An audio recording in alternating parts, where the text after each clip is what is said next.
Hey, Scott from MyGrowthRings.com here. Here once again is in my garage shop. And in this video, we're going to be playing around with this fence that was sent to me by Carter Products. It's the Mag Fence 2.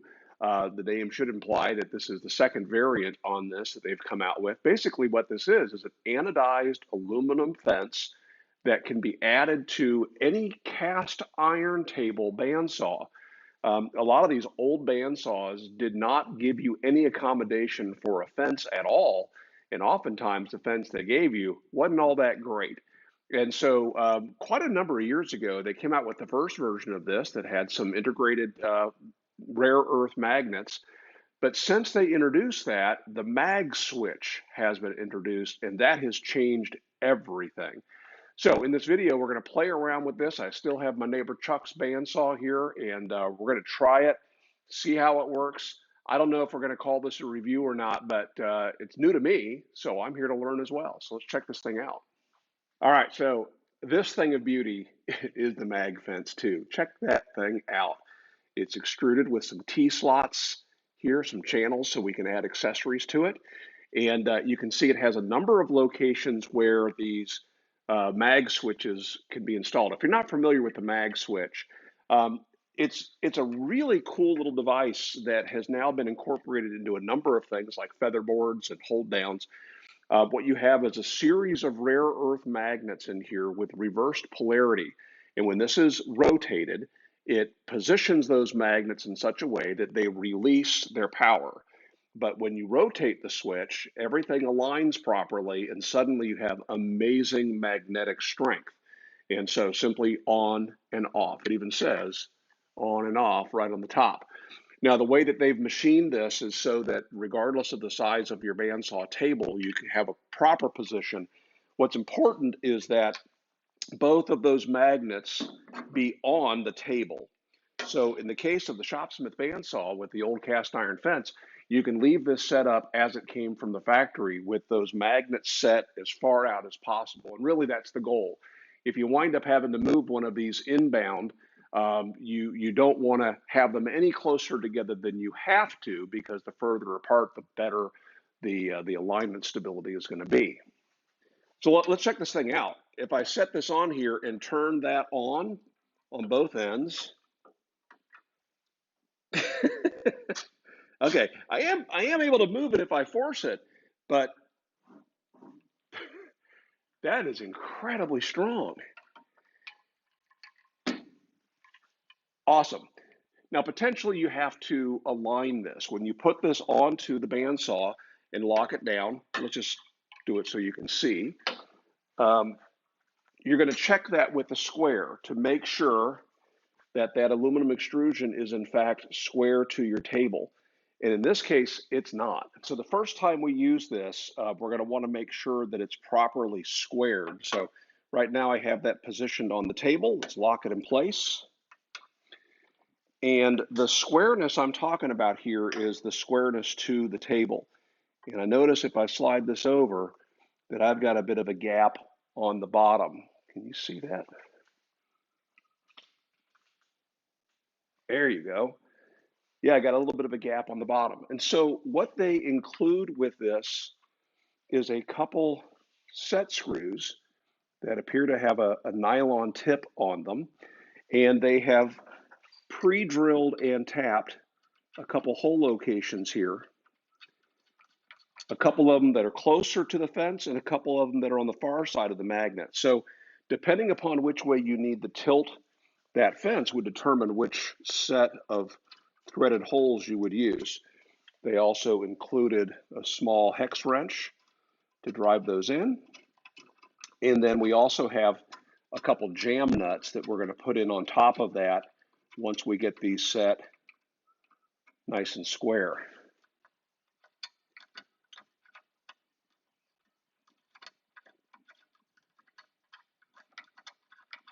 Right now I'm just bringing that down to where it's touching the table.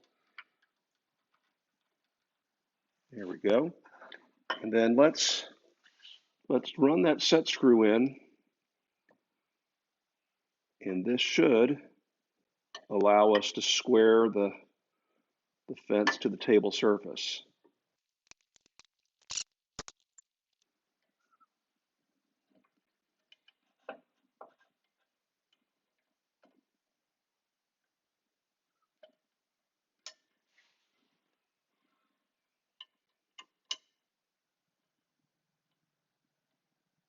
It is not taking much adjustment at all, but that looks good. All right, at that point, we're going to put our jam nuts on top of that. That is a pretty tight fit there. Curious how we're going to be able to get our wrench on it. Let's see if we can hold that set screw in place while we tighten that up. All right, this is working no problem. There we go.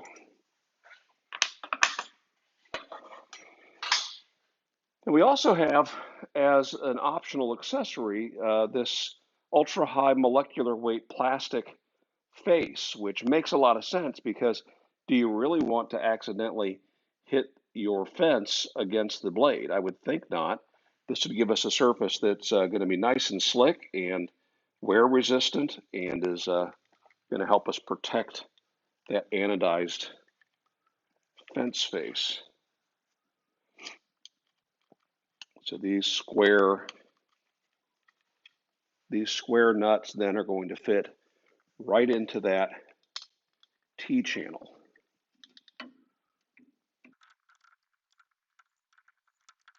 Yeah, it's just right in, just fit right in there. Fit just easily. Gonna slide right in.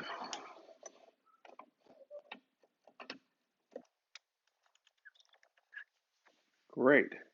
By any chance, do those use the same wrench? No, they do not. Do they use a 5/32 Shopsmith? Hey, the Shopsmith toolbox fits perfectly. Excellent.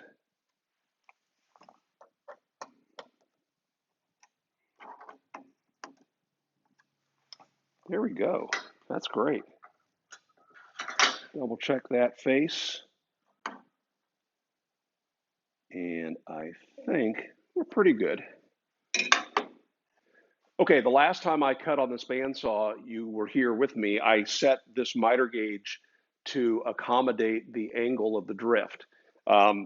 Actually, I had to go back and do that because if you remember, the last thing I did on Wednesday was I set the miter gauge straight, and we tried to make a cut without accommodating for the drift. What I'm going to use here, though, is I'm going to use this sliding bevel. I don't know about you. When I was a kid, I discovered my dad's sliding bevel, and I thought, oh, wow, that's like a pocket knife. That's pretty cool. Didn't know what the thing did. And then after you get your hands on one, you think, well, that's like a broken square, isn't it? What this will allow us to do is basically take an angle directly off of a piece. Maybe we're doing crown molding or we're doing something on a corner. We can lay this up against the corner and tighten this down, and we know not necessarily what the degrees of angle are, but we now have a square that is exactly holding that shape. This is a really cheap one. I got this one from Harbor Freight for my grandson. I stole this from his from his workbench. Now, one problem with this one is you can see that the end of the gauge extends above the blade. And so I want to be sure that I raise that up. Otherwise, that can be in the way. And I'm going to slide that over just a little ways because I need to be able to clear that blade. I'm going to slide that over to the fence, which we have set. I've got the base of this against the front of the bandsaw, and then we'll just tighten that down. So now that angle can be transferred over and used with this magnetic fence. So here we go. Use that. And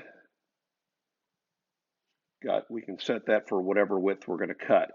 I'm going to lock one end down so it's not moving on me, and then I can pivot on that end to make sure that I'm in fact getting the proper drift.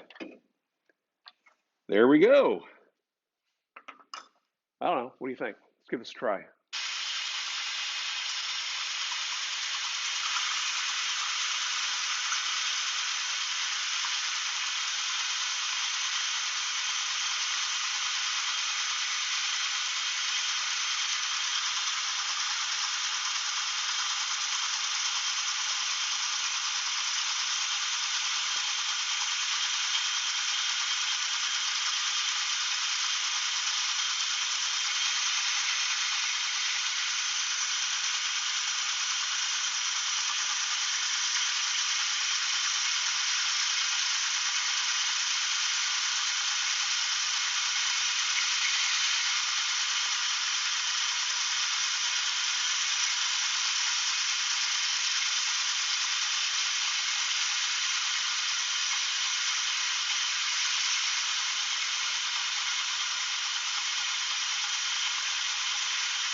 Nice. Okay, so here's what I did after making that cut.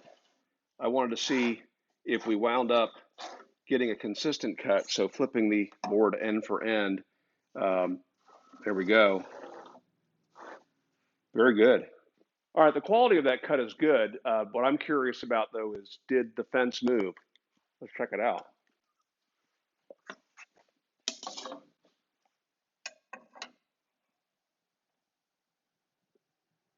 No, we're good. So another piece of thin stock cut on Chuck's bandsaw. Uh, I think that's a great aftermarket rip fence. If you have the cast iron table, obviously you've got your miter gauge that you can use as a rip fence, and it works great. If you've got the aluminum table, you can't use this anyway. So you're kind of committed to that ecosystem, having to buy the Shopsmith fence and the bar for the fence and so on. But if you don't have a Shopsmith bandsaw, and if there is no accommodation for a fence, that's a fantastic fence. And if you have the cast iron table and you just don't really care for the miter gauge as a fence, then this looks like a good solution. So check it out. I'll link to it. I don't know if it's an affiliate link or not, but go check it out yourself if it's of any interest to you. All right, so for our midweek follow-up video, I'm not going to have this bandsaw. I'm going to have to return this to my neighbor. So I'm going to bring one of my Total Shop bandsaws over here, and we'll throw the fence on that. And if you have any questions, comments, and cheap shots that need to be addressed, we'll address it then, but using a different saw, which might be interesting. Hey, quick shout out to the channel members. Appreciate you guys and gals. Now 71, I think, is the number. And if you're not a channel member, you want to support the channel, I'd appreciate it. You can find information by clicking on the link in the video description. And I'll also find a link to this product if you're curious about it. I don't know if it's an affiliate link or not, but either way, I think it's worth taking a look at. All right, make it a great week, and I'll see you midweek.